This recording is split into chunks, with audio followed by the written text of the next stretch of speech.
اللهم افتح لنا كل باب مغلق، اللهم افتح لنا في الرزق كل باب مغلق، افتح لنا في الشفاء كل باب مغلق، افتح لنا في العمل والتربية والزواج وكل ما نبغيه منك، افتح لنا فيه كل باب مغلق.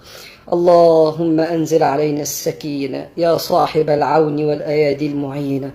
اللهم أنزل السكينة على بلادنا، وأنزل السكينة على بيوتنا، وأنزل الطمأنينة على قلوبنا.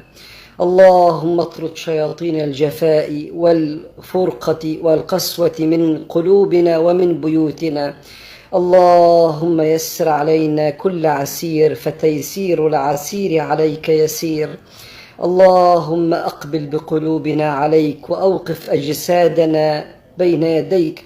نعوذ بك من بدن يمل من الوقفة بين يديك، ونعوذ بك من قلب لا يشتاق إليك، ونعوذ بك من عين جامدة لا تدمع.